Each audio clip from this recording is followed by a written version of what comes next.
हाँ जी, नमस्कार। और कनकावती के इस डिजिटल प्लेटफॉर्म पे आपका स्वागत है।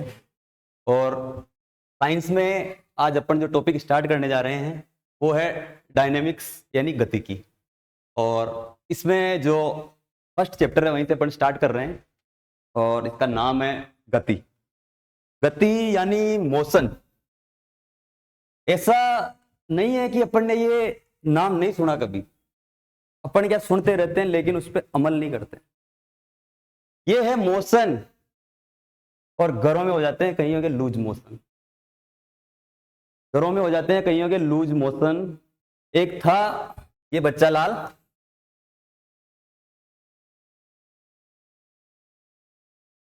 ये बजरे सुबह के 10। ये सुबह के बजरे 10। एकदम तड़के खड़ा है, यूं हिचका के खड़ा है एकदम। अगली बार इसको लगी 2। 2 बार लगी रे तेरे को, 2 बार लगी। पोंक लग गई तेरे को। पोंक मतलब 10। अरे तेरे को हो गया लूज मोशन 3-3। जैसे अगला घंटा है ना 11 बजे, बज गए 11 और तेरे हो गया कुमला कैसे। फिर अगली बार इसको और लगी 2-2। और अगली बार तू बच्चे लाल, तेरे बस की नहीं है खड़े होने की। तू लेट गया बच्चे। कैसे लेटा रहे तू? ये बज गए 12 और कुमला के एकदम ऐसे हो गया ये। एकदम इसको कोई आके बोले ना बच्चे खड़े हो खड़े, पर ये इसके बस की नहीं है खड़े होने की। इसके बस की नहीं रही खड़े होने की। और अगली और लग गई इसको, एक बार और, एक और लगी इसकी। एकदम गिर गया, लेट गया, एकदम लेट गया बच्चा। अब बज गए 11। ये समय के सापेक्ष एकदम ऐसे तन के खड़ा था 10 बजे। अब बज गए 1। 1 बजते बजते इसकी स्थिति हो गई एकदम ऐसे। एकदम हिल नहीं पा रहा है बच्चा, हिल नहीं पा रहा बच्चे, बस यही पे। इसी का नाम है गति। समय के सापेक्ष, समय के सापेक्ष तेरी स्थिति खराब हो गई। तेरी स्थिति में आया रे आया, तेरी स्थिति में आया बदलाव।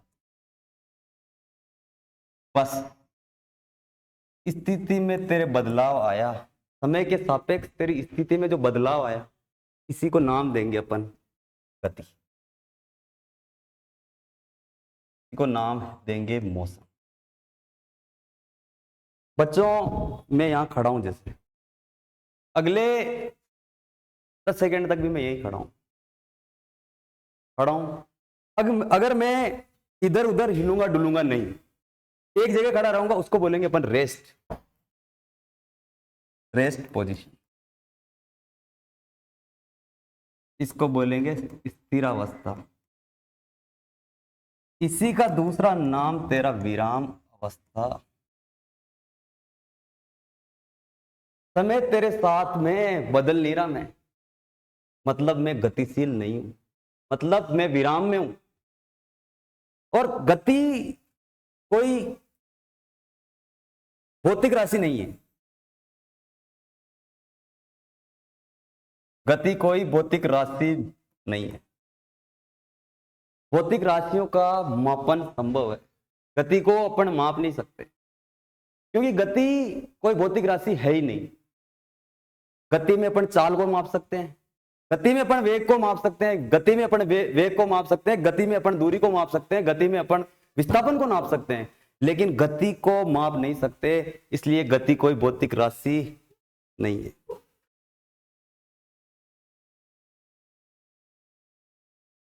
नेक्स्ट पॉइंट है अपना, गति एक सापेक्ष अवधारणा है।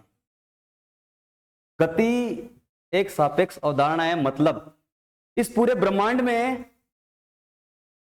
पूरे ब्रह्मांड में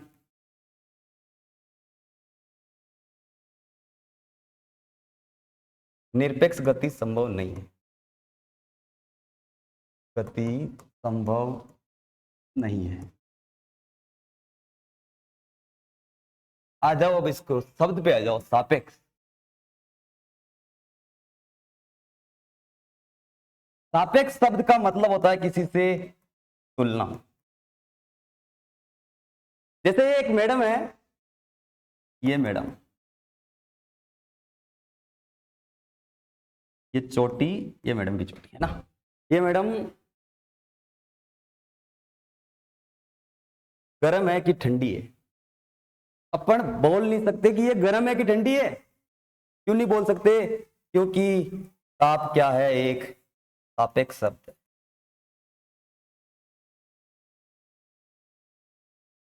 ये मैडम हो सकता है किसी के लिए ठंडी हो तो किसी के लिए गर्म भी हो सकती। जैसे ये जिस वातावरण में, जिस रूम में बैठी है, उसका टेम्परेचर है लगभग 27 डिग्री सेंटीग्रेड, और मैडम का टेम्परेचर है लगभग 37 डिग्री सेंटीग्रेड, जो कि एक स्वस्थ मनुष्य का तापमान भी होता है।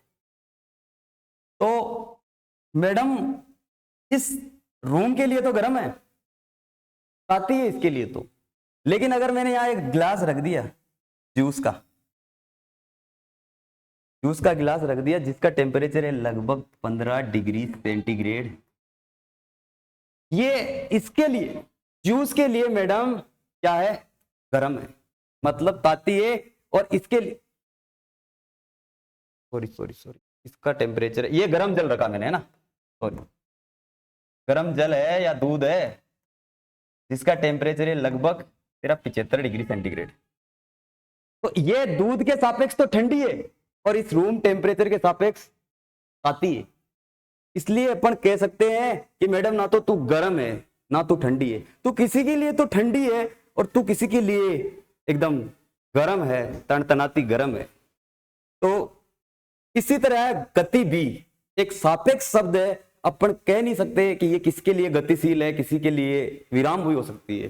जैसे अपन लोग पृथ्वी पे खड़े हैं, लेकिन अपन गति पर, धरती घूम रही है, अपन एक दूसरे के सापेक्ष तो स्थिर है, लेकिन किसी जो अपने को ऊपर से ब्रह्मांड से कोई देख रहा है, उसके लिए अपन सब लोग गतिशील है, क्योंकि पृथ्वी के सापेक्ष, पृथ्वी का जो घूर्णन है, पृथ्वी के साथ साथ अपन भी घूम रहे हैं। लेकिन मैं घूम रहा हूं तो मेरे सामने कोई बैठा तो वो भी घूम रहा है, उसके सापेक्ष तो मैं स्थिर हूं। लेकिन किसी जो अपने को ऊपर से देख रहा है, ऊपर से पृथ्वी को जो देख रहा है, उसके सापेक्ष में गतिशील हूं, आप भी उसके सापेक्ष गतिशील हैं। ऐसे ही देख लो, जैसे कि ये ट्रेन है,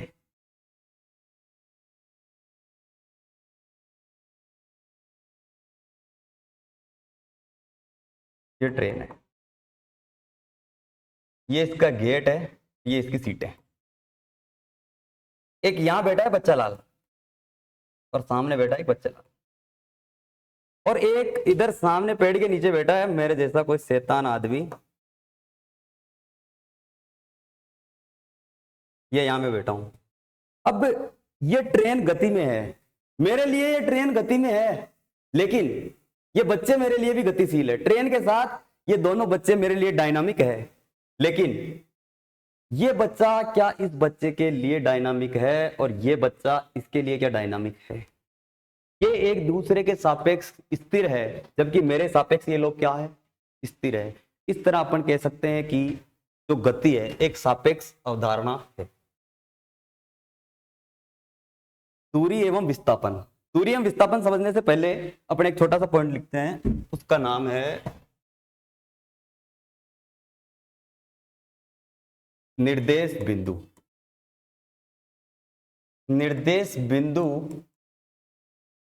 तेरे दो रे नाम, तेरे दो तेरा नाम ज्यामितीय बिंदु।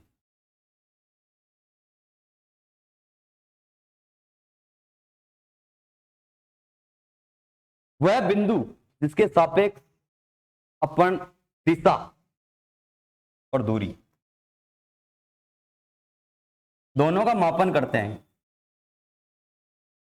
वो क्या कहलाता है? निर्देश बिंदु। जैसे कोई आया और रेलवे स्टेशन पे उतर गया। इसने दूसरे भाई से पूछा कि दोस्त चलिए बता मेरे को कि मेरे को HDFC बैंक जाना है।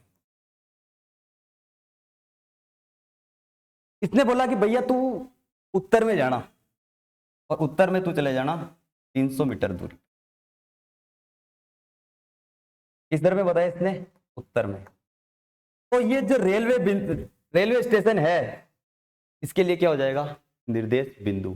वह बिंदु जिसके सापेक्ष दूरी एवं दिशा की गणना की जाती है, वो है आपका निर्देश बिंदु। इसके बाद जो अपना वर्ड है वो है दूरी एवं विस्थापन। ये है दूरी और ये आपका विस्थापन।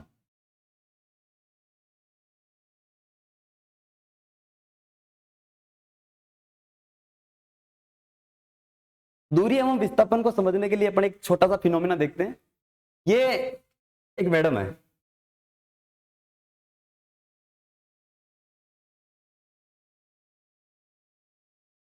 ये इनकी छोटी छोटी वाली मैडम, और ये यहां जैसे कोचिंग आती है, ये कोचिंग,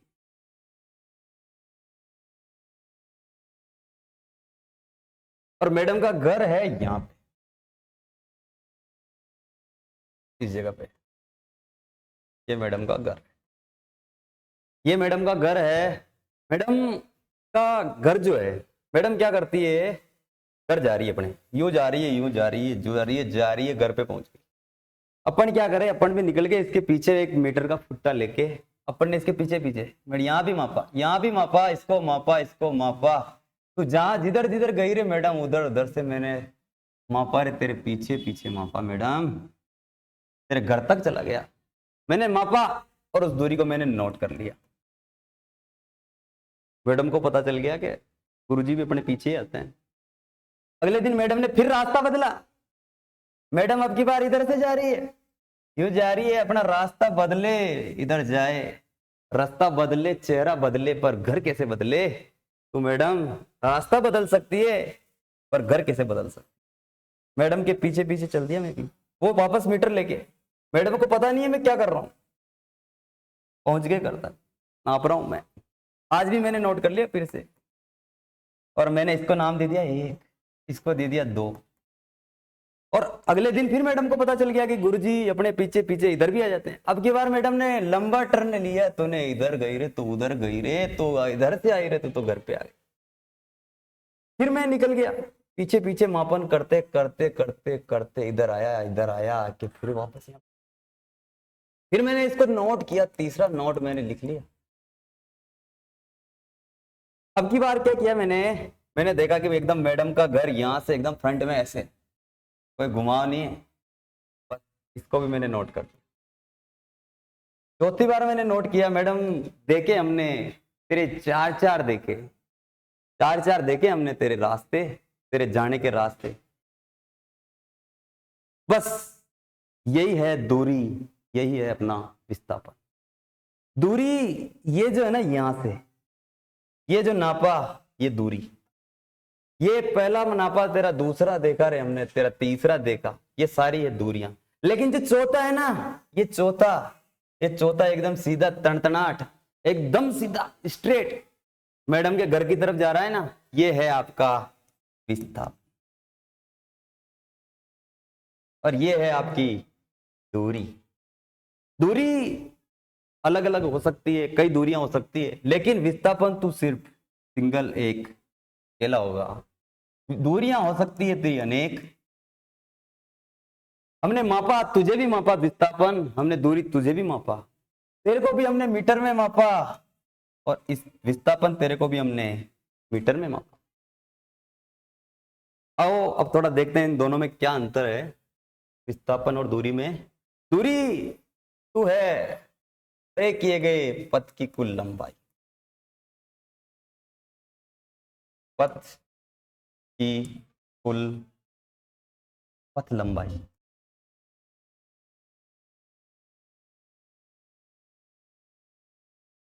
तो बिल्कुल सीधा, अरे सीधा, प्रारंभिक बिंदु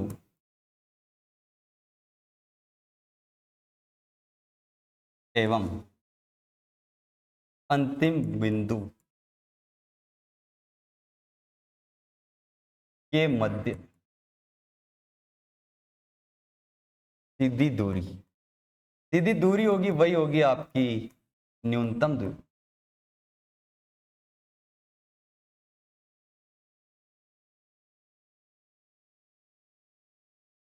ये एक अंतर हो गया। इसके तेरे हमने कई कई देखे, इसके मान अनेक हो सकते हैं। इसका एक अद्वितीय मान होगा।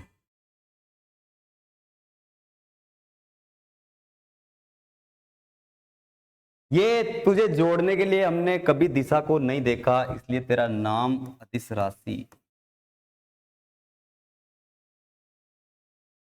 और तेरा सदिश राशि, क्योंकि तुझे जब जब जोड़ेंगे दिशा को ध्यान में रखेंगे, इसलिए तू है सदिश राशि। हमने तेरा भी देखा दूरी, हमने विस्थापन तेरा भी देखा, दोनों का मात्रक मीटर।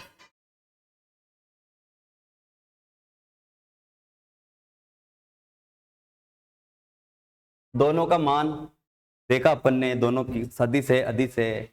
अब अपन देखेंगे दूरी और विस्थापन में क्या संबंध हो सकता है।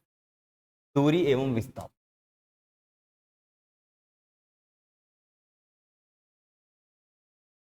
दूरी एवं विस्थापन में क्या संबंध हो सकता है। दूरियां अनंत होती है, इसलिए दूरी का मान हमेशा ज्यादा होगा इससे, विस्थापन से। और या तो दूरी तो इसके बराबर हो सकती है विस्थापन के, लेकिन तो दूरी कभी कम नहीं हो सकती विस्थापन।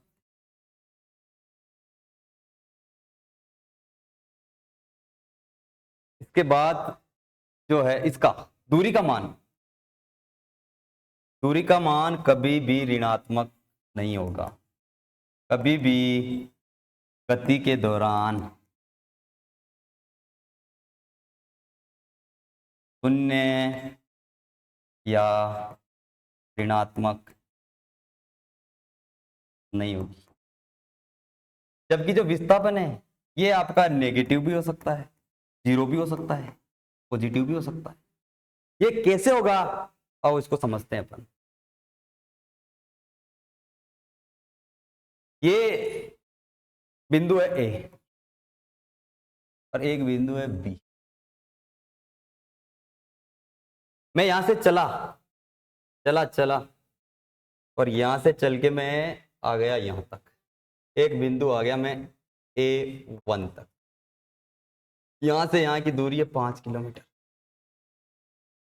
फिर मैं गया यहां बी तक,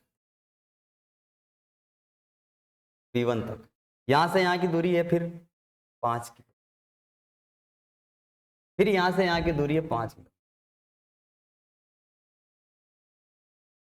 अब इस कंडीशन में क्या होगा, दूरी क्या होगी और आपका विस्थापन क्या होगा।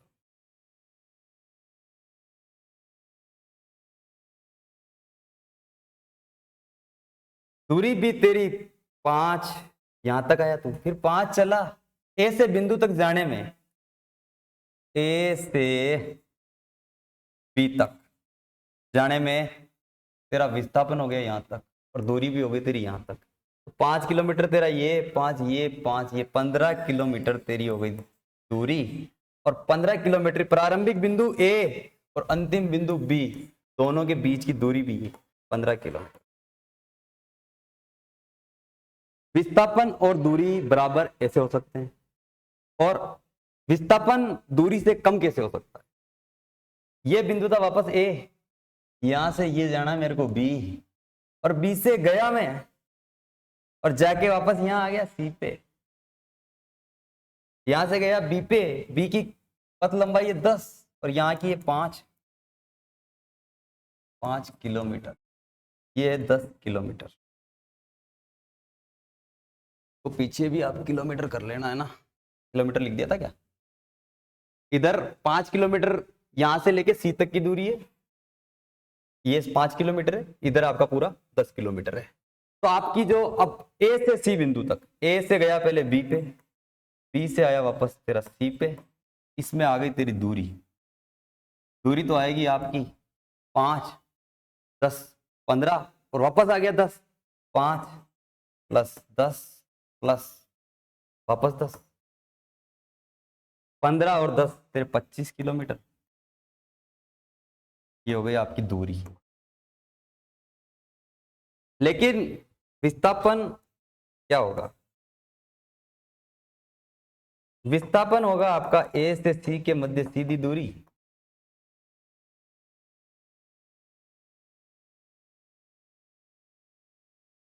ए से सी तक सीधी दूरी तेरी सिर्फ 5 किलोमीटर।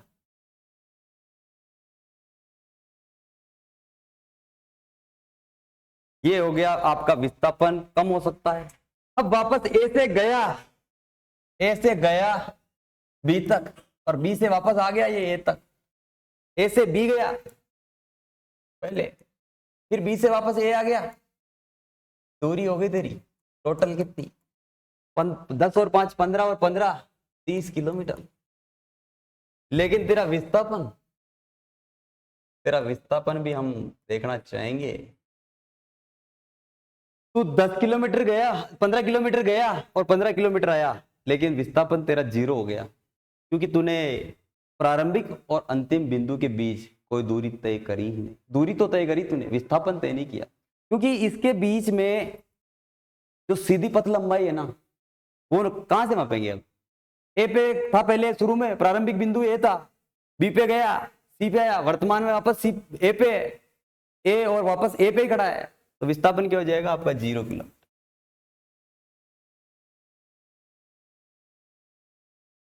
ये है आपकी दूरी और विस्थापन। इसको समझने के लिए एक और उदाहरण लेते हैं। ये मैं यहां खड़ा था,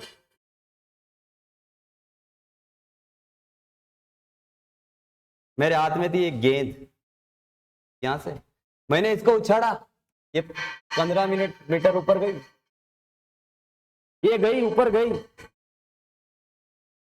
अब ये ए बिंदु से गई बी तक एक बार, तो ए से बी बिंदु तक जब गई तो तेरी दूरी भी 15 मीटर, तेरा विस्थापन भी 15 मीटर। अब की बार ये ए से बी तो गई और बी से वापस ए पे आ गई, तो दूरी तो हो गई आपकी डबल। अरे 15 + 15 तेरा 30 किलोमीटर हो गई तेरी दूरी। विस्थापन तू पहले भी ए पे था, अब भी तू ए पे है। गेंद तू पहले भी ए पे थी, अब भी ए पे है। तेरी जो न्यूनतम पथ लंबाई है, तो विस्थापन तूने तय किया, प्रारंभिक बिंदु और अंतिम बिंदु दोनों तेरे एक ही है, तेरे विस्थापन हो जाएगा 0 किलोमीटर। अब की बार मैंने क्या किया, इसको ए से बी पे उछाड़ा और बी से वापस सी पे नीचे। ए से सी के नीचे यहाँ 5 मीटर है, ये किलोमीटर नहीं है यहाँ पे यार, मीटर है, क्योंकि ये हो गया आपका 30 मीटर, सॉरी ये 30 मीटर है। विस्थापन हो गया आपका 0 मीटर। लेकिन जब ये वापस ए से बी गया, बी से वापस ए आया, ए से वापस सी आया, सी यहाँ है, तो दूरी हो जाएगी आपकी दूरी जोड़ो। पहले गया ये 15 मीटर ऊपर, वापस 15 मीटर नीचे, 30 और 5 35 मीटर तेरी दूरी। अब विस्थापन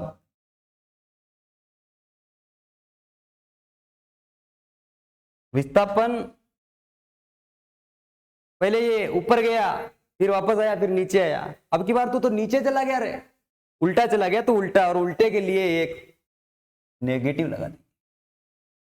और नेगेटिव में कितना विस्थापन है इसका? 5 मीटर। और इसीलिए कहा गया है कि दूरी तू हमेशा या तो बड़ी होगी या फिर बराबर होगी किसके? विस्थापन से। और तुम दोनों के मात्रक एक ही है, वो है मीटर। दूरी के अनेक मान हो सकते हैं, लेकिन विस्थापन का सिर्फ एक ही मान होगा। प्रारंभिक बिंदु और अंतिम बिंदु दोनों के बीच जो न्यूनतम पथ लंबाई है, जो सीधी पथ लंबाई है, वो है आपकी विस्थापन। और जो एक्चुअल में जो वास्तविक पथ की लंबाई है, वो है आपकी दूरी। इस पे बेस्ड एक दो सवाल अपन कर लेते हैं। ये आगे सवाल आपके, एक खिलाड़ी आर त्रिज्या के वृत्ताकार पथ पर 20 सेकंड में एक चक्कर लगाता है। ये वृत्ताकार पथ है, खिलाड़ी दौड़ रहा है और इसकी आर त्रिज्या है। वृत्ताकार पथ पर 20 सेकंड में एक चक्कर लगाता है। 20 सेकंड बराबर एक चक्कर। एक चक्कर 20 सेकंड में लगाता है एक चक्कर। 2 मिनट और 20 सेकंड और 20 सेकंड, ये हो जाएंगे आपके 120 और 140 सेकंड। 140 सेकंड में कितने चक्कर लगाएगा? 140 सेकंड में लगा देगा तो 20 का दे देंगे तुझ में बात। ये 2 से 2 कट जाएगा, 2 स्थान 14, 7 चक्कर लगाएगा तू पूरे। ये यहां से शुरू किया इसने, ए से पहला चक्कर मारा, ये एक, वापस दूसरा, ये तेरा तीसरा, ये चौथा, ये पांचवा, ये छठा, तेरा सातवां। तूने 7 चक्कर काट लिए 2 मिनट और 20 सेकंड। अरे तूने 7 चक्कर मारे। चक्कर कितने मारे? वो तेरी दूरी, क्योंकि दूरी होती है वास्तविक पथ लंबाई।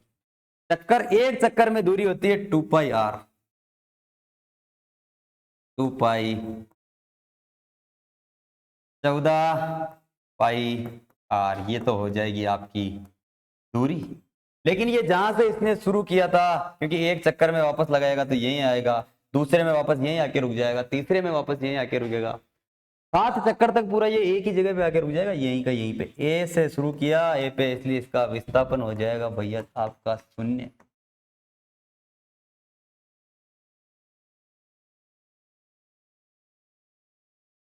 विस्थापन का मान 0 हो सकता है, लेकिन दूरी का मान कभी भी 0 नहीं होगा अगर गति हो रही है तो। इसके बाद चलते हैं अपन आगे। एक और सवाल।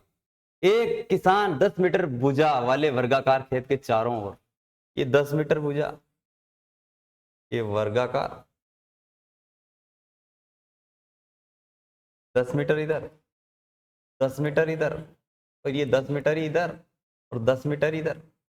ये क्या करता है? 40 सेकंड में एक चक्कर लगाता है। 40 सेकंड बराबर एक चक्कर, तो 2 मिनट और 30 सेकंड। 2 मिनट और 30 सेकंड कुछ में हो जाएंगे कितने? 60 60 120 और 30, ये हो जाएंगे आपके 150 सेकंड।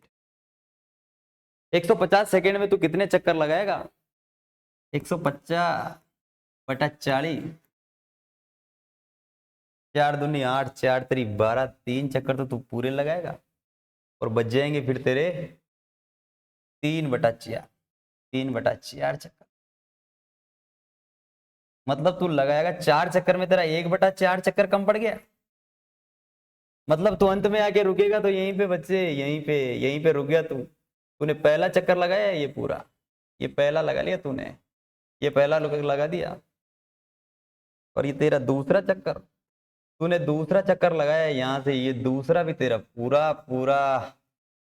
फिर तूने तीसरा लगाया, तूने तीसरा लगाया रे बच्चे, तूने तीसरा लगाया किसान, तूने तीसरा भी लगाया। लेकिन चौथा तूने लगाया तो, लेकिन 3 बटा 4 ही लगाया। 3 बटा 4 लगाया ना तूने, तो आजा आजा आजा, तू आजा आजा। ये तूने लगाया 3 बटा 4, तूने लगाया 1 2 और 3, ये यहां पे आके रुक जाएगा। अंतिम बिंदु ये हो जाएगा, प्रारंभिक बिंदु ये हो जाएगा। तो दूरी हो जाएगी कितने चक्कर? 3 सही, 3 बटा 4 चक्कर। 3 सही 3 बटा 4, और एक चक्कर की दूरी है आपकी 40 मीटर। तो काटेंगे 3 चौक 12 और 3 15, 15 बटा 4 इंटू 40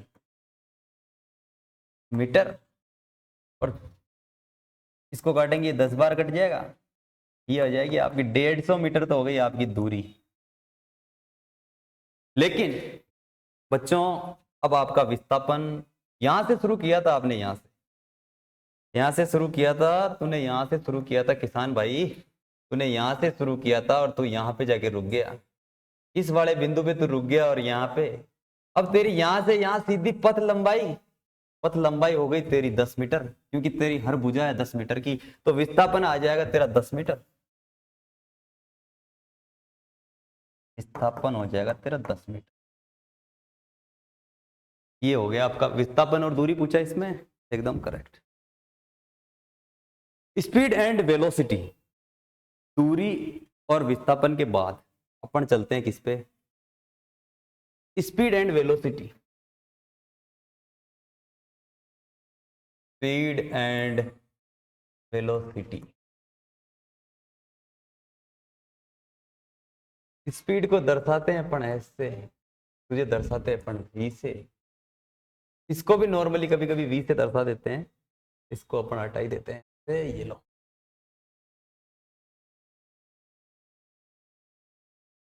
इस इकाई समय में, एकांक समय में तय की गई दूरी, एकांक समय में तय की गई दूरी, तय की गई दूरी तेरा नामचाल। एकांक समय में तय की गई दूरी तेरा नामचाल, और एकांक समय में तय किया गया विस्थापन तेरा नाम वेग। ये वेग, ये चाल,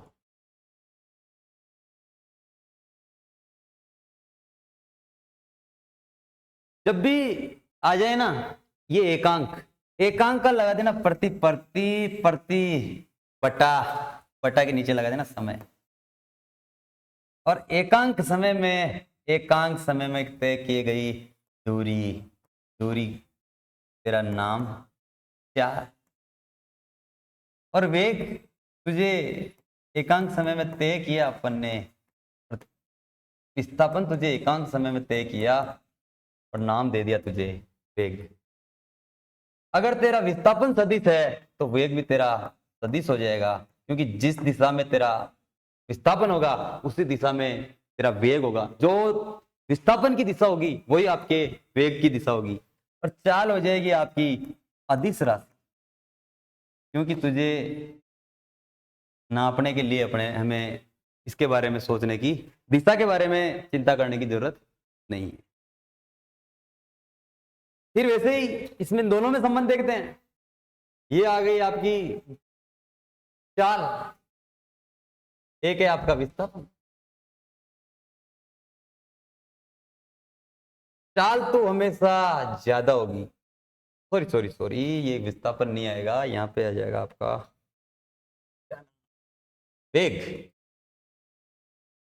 वेग तो हमेशा, चाल तो बड़ी होगी वेग से, वेग से चाल तो हमेशा बड़ी होगी, या फिर चाल बराबर होगी किसके, वेग की।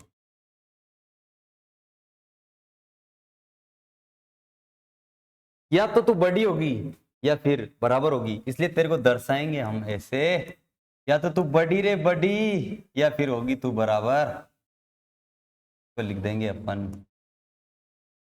और अब इसका देखना है अपने को मात्रक, चाल का देखेंगे, चाल तेरा देखना चाहते हैं, मात्रक चाल होती है तो दूरी बटा समय, दूरी तेरा मीटर और तेरा सेकंड, मीटर प्रति सेकंड भी इसको बोलेंगे अपन, मीटर प्रति सेकंड।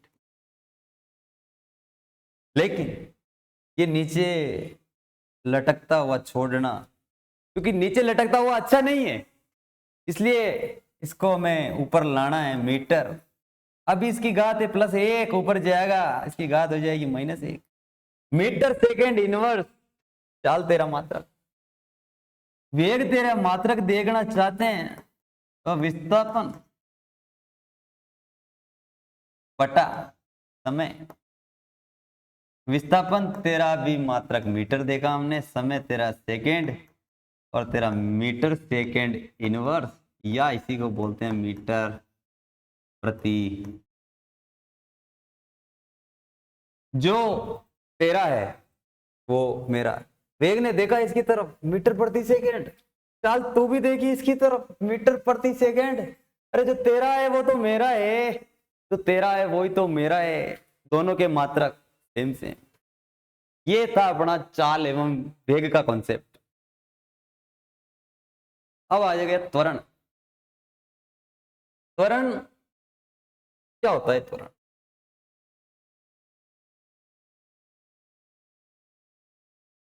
त्वरण होता है वेग बदल रहा है किसी का, त्वरित हो रहा है। त्वरित मतलब बढ़ना। वो तो बड़ा त्वरित आदमी है, मतलब वो ऊंचाइयों को छू रहा है बहुत जल्दी जल्दी, मतलब उसका वेग बढ़ रहा है। वेग तू बढ़ता रहे, एकांक समय में तू बढ़ता रहे या तू घटता रहे, तू घटता रहे या बढ़ता रहे, या तो तू बढ़े या तू घटे, तुझे बोलेंगे तो हम त्वरण। प्रति सेकेंड, प्रति एकांक समय में बढ़ेगा या घटेगा उसको बोलेंगे अपन परिवर्तन। एकांक समय में वेग में होने वाला परिवर्तन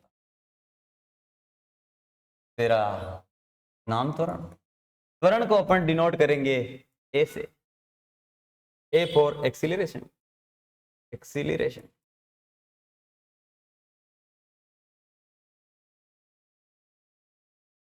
त्वरण जब किसी चीज में आ जाए बदलाव, परिवर्तन, जैसे मैं बोलूं कि मेरी हाइट में बदलाव आया। आज से 2 साल पहले मेरी हाइट 5 फीट थी, आज मेरी हाइट 6 फीट है, मतलब मेरी हाइट बदल गई। बदली, कितनी बदली? वो ये परिवर्तन। जैसे पहले मेरी हाइट थी 6 फीट 5 फीट, अभी हो गई मेरी हाइट 6 फीट। ये मेरी प्रारंभिक हाइट थी, मेरी प्रारंभिक ऊंचाई, ये मेरी अंतिम ऊंचाई। मेरी प्रारंभिक ऊंचाई में से मैं अगर अंतिम ऊंचाई घटा दूं तो मेरा क्या आ जाएगा? परिवर्तन। मेरा आ जाएगा परिवर्तन। परिवर्तन बराबर अंतिम माइनस प्रारंभिक, अर्थात वेग तुझ में आएगा परिवर्तन,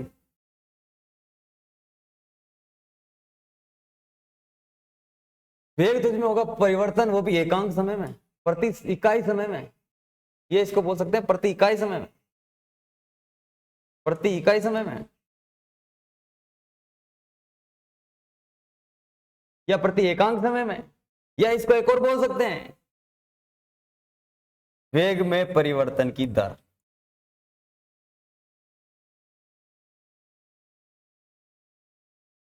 और दर का मतलब होता है बटा समय। समय जहां कहीं भी आ जाए ना बटा, वहां पे लगा देना समय का नीचे से भाग। इसलिए अब तेरा हम देखना चाहते हैं फॉर्मूला। ये त्वरण, तेरा पहले वेग था तेरा v, पहले तेरा वेग था u, अब हो गया तेरा v। ये अंतिम वेग है, ये प्रारंभिक वेग है।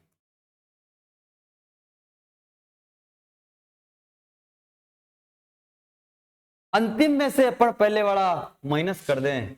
अब इसको लिखना चाहता हूं मैं त्वरण को वेग में परिवर्तन की दर। दर मतलब देना नीचे भाग किसका? समय का। ए बराबर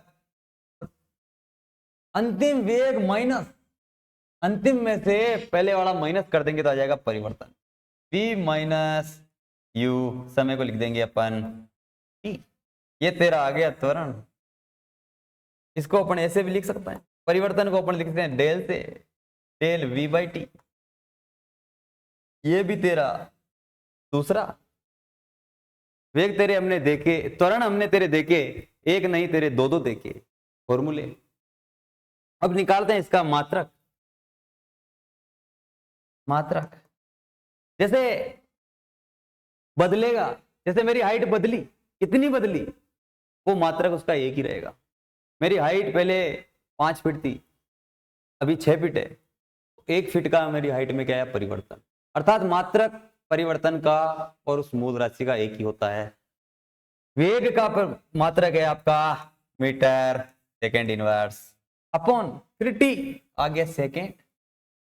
फिर तेरा लटकता हुआ नहीं छोड़ेंगे हम, मीटर सेकेंड इनवर्स, इसकी पावर यहां प्लस एक थी, ऊपर जाएगा माइनस एक, metre power -2, metre into second की पावर -2, ये हो जाएगा मीटर प्रति सेकेंड स्क्वायर या मीटर सेकेंड -2, ये त्वरण। अब यहां तक हो गया अपना त्वरण, आगे तेरा आ गया संवेग। अब हमने त्वरण के बाद अगला टॉपिक किया संवेग। अब देखना चाहते हैं संवेग तेरा भी। अरे संवेग तू तो जाना पहचाना रे, जाना पहचाना, तू तो जाना पहचाना रे संवेग, तू तो जाना पहचाना। अरे तेरे पीछे लगा हुआ रे वेग, रे वेग, वेग तो वेग तेरे संग में आ गया, कोई ना कोई तेरे संग में आ जाए। द्रव्यमान, द्रव्यमान को m से डिनोट करेंगे मास, और तेरे को संवेग तेरे को अपन ने p से डिनोट किया। अरे वेग तेरे संग में आ गया, द्रव्यमान संवेग, वेग रे वेग तेरा नाम संवेग, तेरे संग में वेग, वेग तेरे संग में आ गया द्रव्यमान, ए वेग, ये आ गया तेरा वेग, तेरे संग में आ गया कौन, द्रव्यमान। द्रव्यमान तेरे संग में आया वेग, तेरा नाम हो गया संवेग। अर्थात क्या कह सकते हैं अपन, द्रव्यमान तथा वेग का गुणनफल क्या होगा, आपका हो जाएगा संवेग। हमने दूरी तेरा भी देखा, विस्थापन तेरा भी देखा, चाल तेरा भी देखा हमने, और वेग तेरा भी देखा। अब हम संवेग का देखना चाहते। गुरुजी काई बोल गए, काई देखना चाहते हो, तेरा देखेंगे हम मात्रक रे मात्रक, द्रव्यमान को मापेंगे हम किलोग्राम में, वेग तेरा मात्रक मीटर प्रति सेकेंड, मीटर प्रति सेकेंड। अब वापस वही बात बोलूंगा कि लटकता हुआ अपन नहीं छोड़ेंगे, किलोग्राम मीटर सेकेंड, नीचे इसकी पावर एक है ना, ऊपर जाएगा, ऊपर जाएगा पावर हो जाएगी -1, किलोग्राम मीटर सेकेंड इनवर्स तेरा मात्रक है रे संवेग। अब ये संवेग की उदाहरण अपन ने समझी, क्योंकि ये आगे थोड़ी काम में आएगी। अब अपन स्टार्ट करेंगे आगे गति के नियम।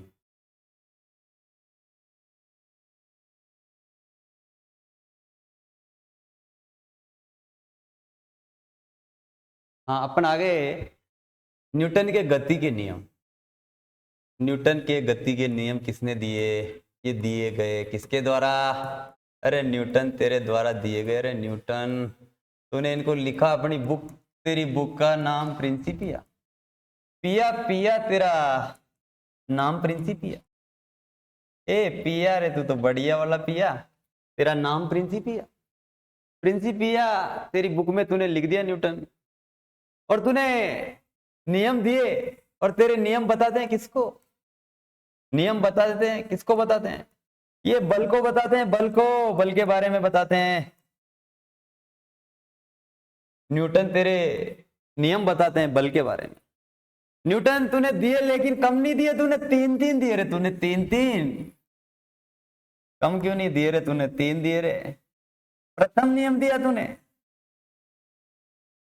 फिर तूने दिया रे दूसरा, द्वितीय नियम दिया तूने, दूसरा नियम दिया तूने, फिर दिया तूने अपना तीसरा नियम, तेरा तृतीय नियम। पहला नियम तेरा बताएगा बल की परिभाषा,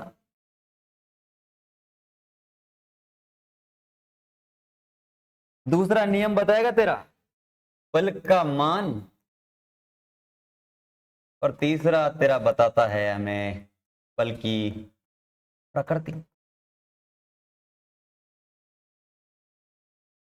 बल की प्रकृति के बारे में बताता है, तीसरा तो बल की प्रकृति के बारे में। कई दफा बच्चों से पूछता हूं मैं कि न्यूटन के गति के नियम किसके बारे में बताते? गुरुजी काय के बारे में बतावे, तो गुरुजी बतावे पर गति के बारे में बतावे। ये कोई नहीं बोलता कि बल के बारे में बताते हैं।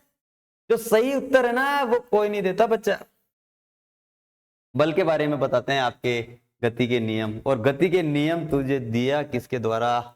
न्यूटन के द्वारा। पहला नियम ये कहता है, ये बल की परिभाषा देता है, ये पहले बता दिया मैंने।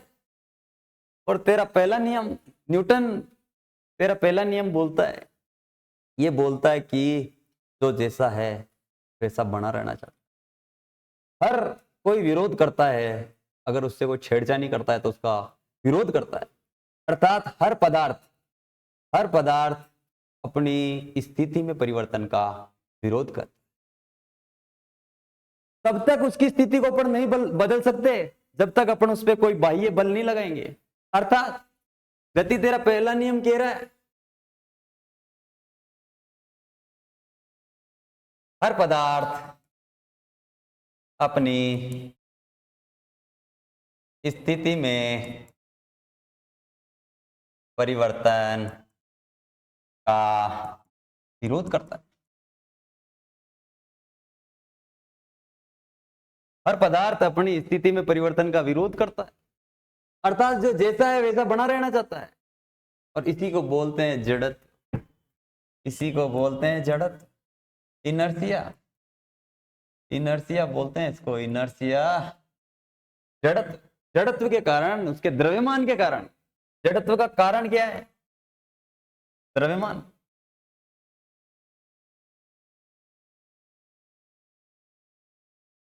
जड़त्व का कारण है किसी वस्तु का द्रव्यमान।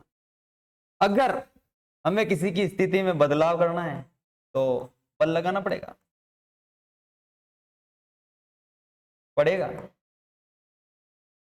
जैसे मैं इसको धक्का दे रहा हूं डिस्प्ले को, ये डिस्प्ले अपनी स्थिति में परिवर्तन का विरोध कर रही है, इस पे मैं बल लगा रहा हूं पर ये नहीं खिसक रही है, जड़त्व के कारण नहीं खिसक रही है, ये भी वापस अपनी स्थिति में परिवर्तन का क्या कर रही है?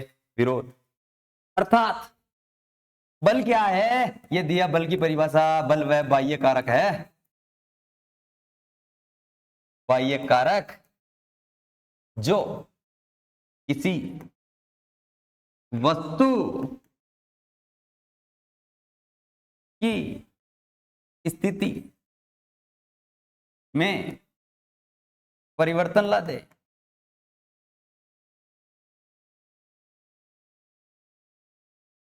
बल वह बाह्य कारक है जो किसी वस्तु की स्थिति में परिवर्तन लाता है। किसी की स्थिति बदलनी है ना तो उस पे लगाना पड़ेगा आपको बल। और हर वस्तु अपनी स्थिति में परिवर्तन का विरोध करती है, उसको बोलते हैं जड़त्व। और जड़त्व तेरा कारण है द्रव्यमान। तो गति का पहला नियम यही कहता है कि हर वस्तु अपनी स्थिति में परिवर्तन का क्या करती है?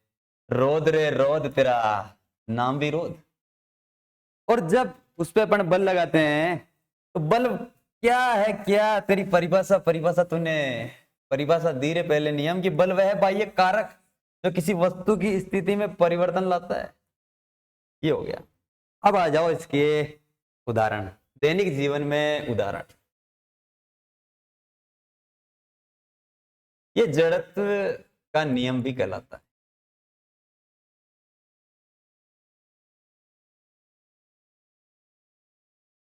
इसके अनुसार ये क्या था कि कोई गतिशील है ना तो वो क्या रहेगा? हमेशा गतिशील रहेगा। और अगर कोई स्थिर है या विराम में है तो वो क्या करेगा? विराम में ही रहना चाहेगा। अगर इसको गति देनी है, गति लानी है तो इसके लिए लगाना पड़ेगा बल। और गतिशील है, इसको विराम में लाना है तो लगाना पड़ेगा तेरा बल। अर्थात कोई भी वस्तु अगर गतिशील है तो गतिशील ही बनी रहना चाहेगी जब तक उस पर कोई बल नहीं लगेगा। और कोई वस्तु अगर विराम में है तो विराम में ही रहेगी जब तक उस पर कोई बाह्य बल आरोपित नहीं होगा। इसी को जड़त्व का नियम, गति का प्रथम नियम बोलते हैं। और जड़त्व तेरे तीन तीन, फिर तेरे जड़त्व हमने देखे रे तेरे तीन तीन। अरे तू तो विराम अवस्था में भी होता है, विरामावस्था का जड़त्व। फिर तेरा दूसरा देखा हमने इस गतिशील अवस्था का, गतिशील अवस्था का जड़त्व। और तीसरा देखा हमने तेरा दिशा का जड़त्व। इसके अनुसार, विरामावस्था के अनुसार, विरामावस्था का जड़त्व कहता है कि कोई वस्तु अगर विराम में है तो वो विराम में ही बना रहना चाहती है, और इसके अनुसार कोई गतिशील है तो वो गतिशील ही बनी रहना चाहती है। और इसके अनुसार जिस दिशा में कोई गति कर रही है तो दिशा में, उसी दिशा में बना रहना चाहती है वो। अगर अपन उसकी दिशा बदलना चाह रहे हैं तो वो विरोध करती है। अपन जब बल लगाते हैं तो उसकी दिशा में परिवर्तन तो हो जाएगा, लेकिन एक सीमा से ज्यादा अपने को बल लगाना पड़ेगा। और इसके अब देखते हैं अपन दैनिक जीवन में अनुप्रयोग। दैनिक जीवन में अनुप्रयोग, प्रयोग प्रयोग तेरे अनुप्रयोग। दैनिक जीवन में अनुप्रयोग पहला देखेंगे सीट बेल्ट का लगाना, सीट बेल्ट लगाना। इसमें है तेरा गतिशील अवस्था का जड़त्व, अवस्था का जड़त्व। अपन सीट बेल्ट क्यों लगाते हैं? जैसे गाड़ी में एकदम ब्रेक लगाए, अपन गतिशील हैं, गाड़ी भी गतिशील थी, गाड़ी के वेग से अपन चल रहे हैं। जैसे ही उस पे ब्रेक लगाएगा, गाड़ी अपन अपनी स्थिति में है, गति में, तो अपन क्या करेंगे? विराम अवस्था में आने का विरोध करेंगे, और अपन क्या है, गाड़ी से आगे फिसल सकते हैं। इसलिए अपन क्या लगा के रखते हैं? सीट बेल्ट बांध के रखते हैं। ये हो गया आपका पहला। दूसरा, फिर बस पर सामानों को बांध कर रखना।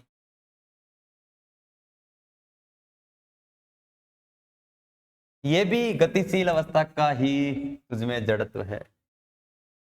अगर अचानक से अपन ब्रेक लगा दे और ऊपर सामान बंधा नहीं हो बस पे, आगे आ जाएगा खच से। इसलिए क्योंकि वो सामान भी बस के वेग से गतिशील है, और वो उसी गति में बना रहना चाहेगा, क्योंकि वो अपनी गति में परिवर्तन का, अपनी स्थिति में परिवर्तन का विरोध करेगा। गतिशील है तो गतिशील ही रहना चाहेगा, तो वो उसी वेग से गति करता रहेगा। अपन ने लगा दिया गाड़ी में ब्रेक, आगे जा सकता है उछड़ के। ये हो गया तेरा गतिशील अवस्था का जड़त्व। तीसरा आ गया अपना तीसरा, घुड़सवार का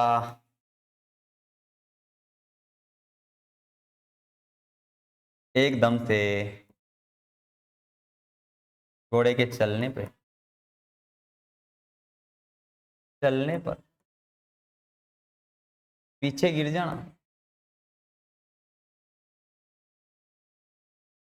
जाना, ये है अपना विरामावस्था का जड़त्व।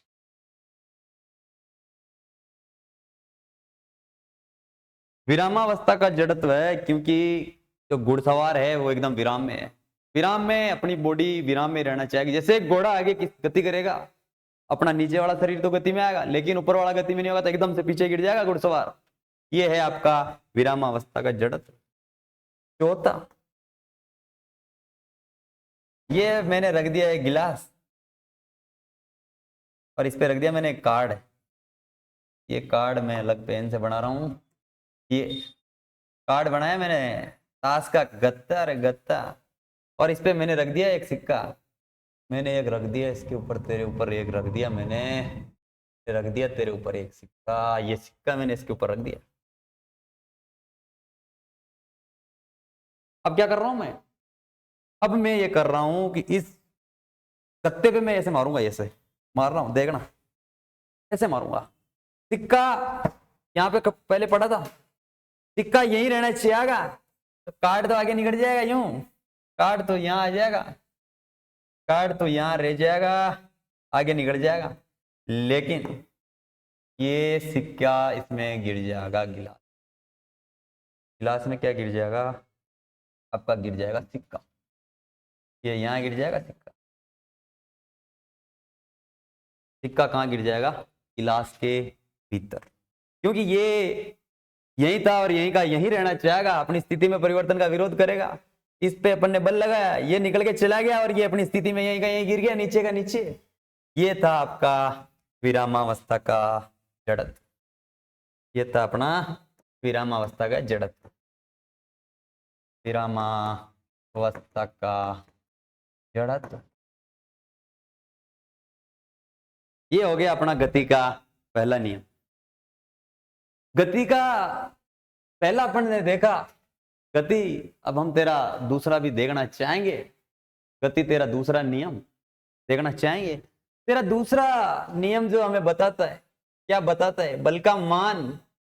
अरे बल का मान बताता है, अरे तू तो बल का मान, बल का मान बताता है कि बल क्या होता है। बल तो कैसे तेरा मान निकालेंगे।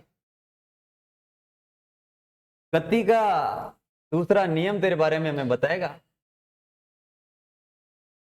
ये इसके अनुसार, दूसरे नियम के अनुसार हो जाएगा संवेग में परिवर्तन की दर, संवेग में परिवर्तन की दर तेरा नाम क्या है, बल। इसके नियम के अनुसार संवेग में परिवर्तन की दर ही क्या कहलाती है, संवेग में परिवर्तन की दर कहलाती है आपकी बल। तो अपन लिख सकते हैं बल संवेग में परिवर्तन, और जहां पे आ जाए दर, अरे जहां कहीं भी आ जाए ना दर, नीचे से देना उसमें समय का भाग, जहां कहीं भी आ जाए दर, नीचे से देना समय का भाग, संवेग में परिवर्तन।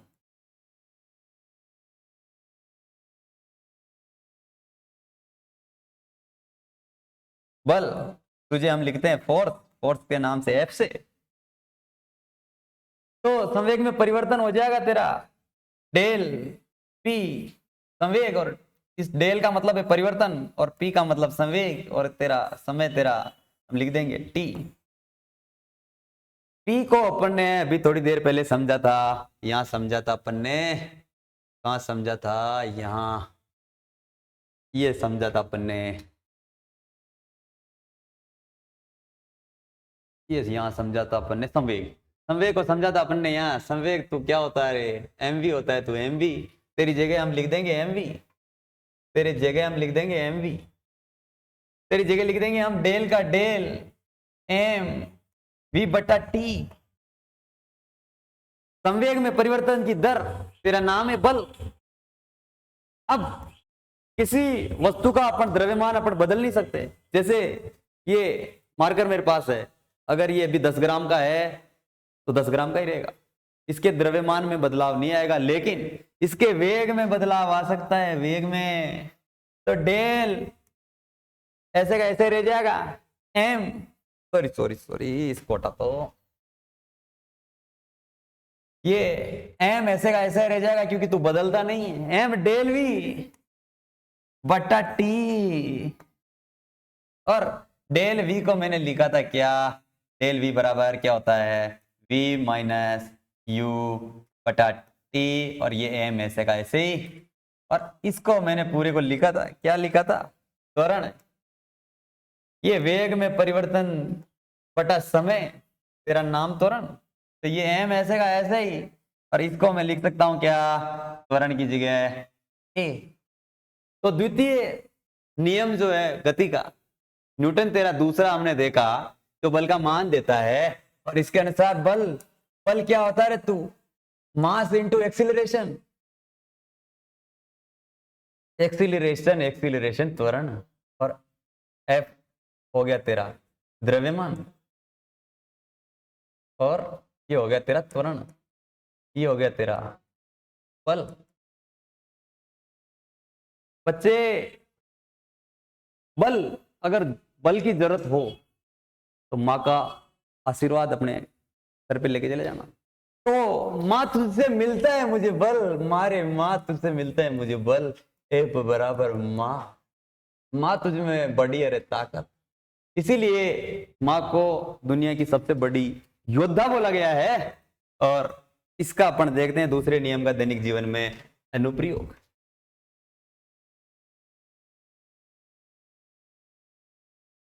दैनिक जीवन में अनुप्रयोग, दैनिक जीवन में प्रयोग रे प्रयोग तेरे अनुप्रयोग हम देखना चाहेंगे। खिलाड़ी द्वारा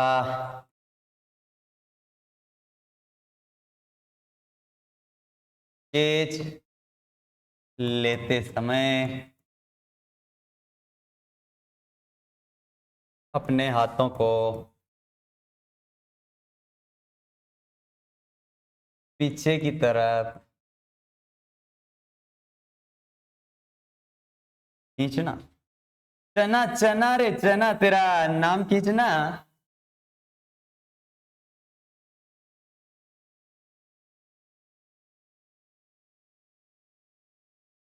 खींचना दूसरा तेरा अनुप्रयोग है तेरे दैनिक जीवन में।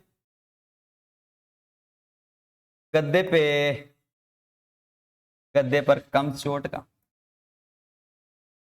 चोट का एहसास होना, जबकि माटी रे माटी तेरा नाम माटी, मिट्टी पर अधिक चोट का एहसास होना।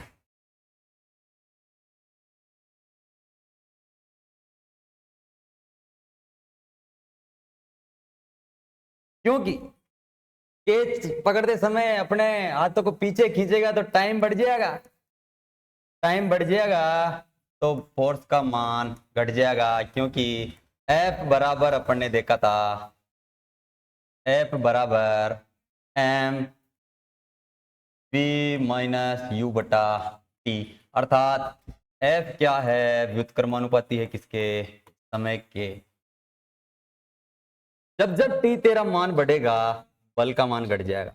तो यहाँ पे क्या किया, कैच करते टाइम वो पीछे खींच लेता अपने हाथों को, पीछे इसलिए खींचता है क्योंकि टाइम बढ़ जाएगा, टाइम बढ़ जाएगा तो बल कम लगेगा, चोट कम लगेगी। गद्दे पर कूदेंगे, गद्दा इतना मोटा, मोटा रे मोटा, गद्दा मोटा, तू दब जाएगा, दबेगा तो टाइम लेगा, और टाइम जब जब ज्यादा बल उतना ही कम, बल कम लगेगा, चोट भी क्या उतनी ही कम। और बच्चा क्या करता है, बच्चे बहुत होशियार हो गए आजकल के बच्चे, ये बच्चे बहुत होशियार। विद्यार्थी द्वारा, विद्यार्थी द्वारा डंडे मारते समय हाथ पीछे की तरफ खींचना, की तरफ। चना रे चना तेरा नाम खींचना, पीछे की तरफ खींचेगा, खींचेगा तो टाइम तो बढ़ जाएगा, बल का मान घट जाएगा तो चोट तेरी मात्रा भी थोड़ी कम हो जाएगी, चोट कम लगेगी। ये हो गया आपका गति का दूसरा, अरे दूसरा, अरे तू तो दूसरा गति तेरे दो दो अपन ने देख लिए, और हमने गति तेरा तीसरा भी देखना चाहेंगे। आ जाओ, ये बताते हैं बल की प्रकृति के बारे में कि बल तो होता कैसा है। ये तीसरे नियम के अनुसार तीसरा नियम ये कहना चाहेगा कि तू मुझ पे लगा मैं तुझ पे लगाऊंगा, मैं तुझ पे लगाऊं तू मुझ पे लगा। गुरु जी का ही बोल गए, जब एक वस्तु दूसरी वस्तु पे बल लगाती है तो दूसरी वस्तु भी पहली वस्तु पर बल लगाती है।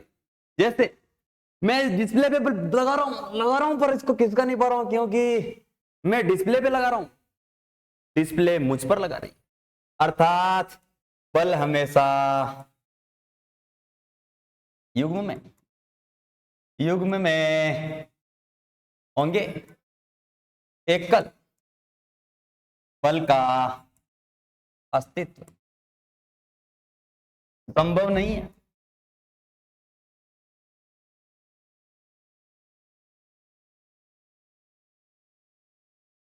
किसी वस्तु पर जब जब अपन लगाएंगे, बल लगाने पर वह वस्तु भी उतना ही लगाएगी।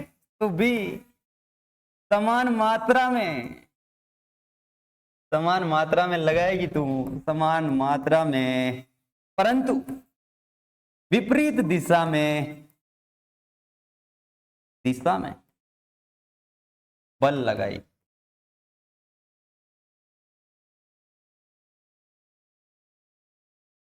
इस दुनिया में ऐसा कोई बल नहीं है जो अकेला रह सके, क्योंकि जब जब अपन किसी पर लगाएंगे बल, वो भी अपने ऊपर लगाएगा। इसलिए कहा गया है कि तू कभी एकल तो रह ही नहीं सकता बल, एकल तो तू रह ही ना सके, फिर तो हमेशा दो दो होंगे, और तू जब जब दो होगा तो उसको बोलेंगे युग्म, या उसको बोलते हैं जोड़ा। जोड़े अलग तेरे भांति भांति के जोड़े, प्रभु तूने कैसे बनाए रे जोड़े, जोड़ा। युग्म तुझे बोलेंगे हम जोड़ा। और किसी वस्तु पर बल लगाने पर वो भी अपने ऊपर लगाएगी, और समान दिशा में लगाए, विपरीत दिशा में लगाएगी और बल लगाएगी, लेकिन वो उतना ही बल लगाएगी और विपरीत दिशा में लगाएगी। इसलिए पहली वस्तु द्वारा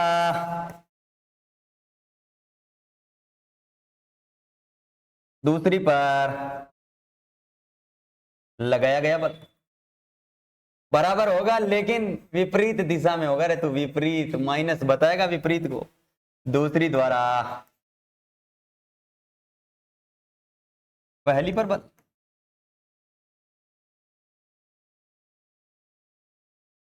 एफ तो है, पहली ने लगाया, किस पे लगाया, दूसरी पे लगाया, बराबर होगा, लेकिन ऋणात्मक होगा तेरा मान दूसरा, और दूसरी द्वारा, दूसरी पर लगाया गया पहली के द्वारा, दूसरी द्वारा लगाया गया पहली पर, और पहली द्वारा लगाया गया दूसरी पे। बल दोनों बराबर होंगे, लेकिन इनकी दिशा उल्टी होगी। ये ऋणात्मक जो है ये दिशा को बताता है, ये बताएगा दिशा को। अर्थात अर्थात बल क्या है, बल एक सदिश राशि है।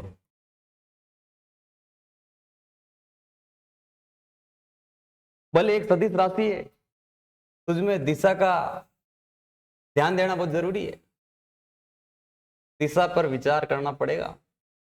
बल्कि एक और प्रॉपर्टी, बल कभी, बल एक वस्तु पे नहीं लग सकता, बल हमेशा दो वस्तुओं पर लगेगा।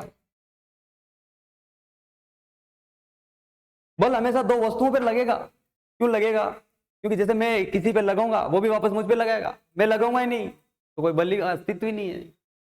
इसलिए कहा गया है कि बल हमेशा दो वस्तुओं पर ही लगेगा, एक वस्तु पर बल कभी नहीं लगेगा, क्योंकि अपन जिस पे लगाएंगे सामने वाली भी अपने ऊपर लगाएगी। यहां सामने वाली का मतलब है वस्तु, सामने वाली अपने ऊपर भी लगाएगी। ये थे अपने गति के 3 नियम। अब तीसरे हमने पहले के अनुप्रयोग देखे, दूसरे के भी देखे, अब हम तीसरे तेरा भी देखना चाहते हैं, तेरे अनुप्रयोग हम देखना चाहते हैं।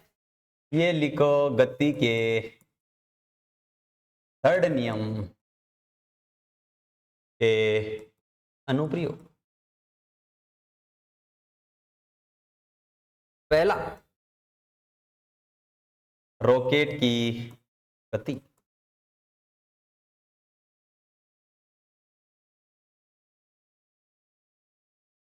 रॉकेट ऐसा होता है, ऐसा ऐसा ऐसा थोड़ा सा इस टाइप से, ये इस टाइप का रॉकेट में बना रहा हूं, जैसा तैसा बन रहा है, देख लेना समझ लेना अपने हिसाब से। इसमें भरते हैं अपन ईंधन, ईंधन भरेंगे, ईंधन पीछे इसका निकलता है, पीछे धुआं पीछे, ये द्रव्यमान पीछे।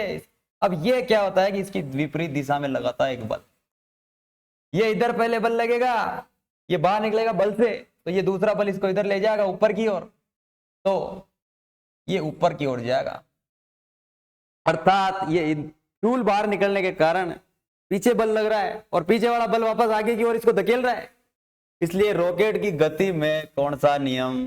गति का तीसरा नियम। और दूसरा अनुप्रयोग तेरा देखना चाहेंगे, दूसरा अनुप्रयोग तेरा देखना चाहें तो हम देखेंगे नाव को, है ना, नाव को खेते समय चप्पू चप्पू चंपू नहीं है रे, तू तो है रे चप्पू, रे चप्पू चप्पू, ये होता है चप्पू। इसका एक और नाम है पतवार। ये पतवार क्या करता है, जब अपन जिस दिशा में पतवार पे बल लगाते हैं, जैसे ये नाव है, ये बह रहा है इधर पानी, ये पतवार से अपन ने इसको, पतवार को इधर धकेला, इस पानी के वापस बल लगाया, पानी के बल ने वापस अपने को आगे धकेला। इसलिए नाव को खेते समय अपन पतवार पर लगाते हैं पानी पे पीछे की तरफ, पानी आगे की तरफ धकेलता है। इस तरह ये दूसरा अनुप्रयोग। तीसरा तीसरा तीसरा अनुप्रयोग तेरा देखेंगे, बंदूक की गोली दागते समय कंधे पर झटका महसूस होना। ये बंदूक रे बंदूक, ये तेरी बंदूक, ये तेरी बंदूक, ये वो वाली है, कंधे पर रख के चलाने वाली है, ये तेरी बंदूक। अरे उल्टा बन गया रे, उल्टा, ये है तेरी बंदूक। जब इसका ट्रिगर दबाएंगे, ट्रिगर दबाएंगे, गोली जाएगी आगे, और ये किसके की पीछे, किससे खींचेगी, तो यहाँ पे जैसे कंधा है यहाँ पे, तो कंधे पे क्या करेगी, ये वार करेगी, तो कंधे पे क्या है, चोट भी आ सकती है, या फिर इसका झटका अपने को महसूस होगा, झटका अपने को महसूस होगा। ये थे गति के तृतीय नियम के अनुप्रयोग। एक बीच में अपन ने गति के प्रथम नियम में अपन ने नहीं देखे थे, अपन ने देख लिया था गतिशील अवस्था के जड़त्व के 2 उदाहरण देख लिए थे, विराम अवस्था के जड़त्व के 2 उदाहरण देख लिए थे। अपन ने नहीं देखा था यहाँ पे कौन सा, दिशा के जड़त्व के अनुप्रयोग, दिशा का जड़त्व के अनुप्रयोग। इसका एक ही देख लो तुम, गाड़ी को या बस को, बस लिख लो ज्यादा ठीक रहेगा, बस को घुमाव पर घुमाते समय सवारियों का विपरीत दिशा में झुक जाना।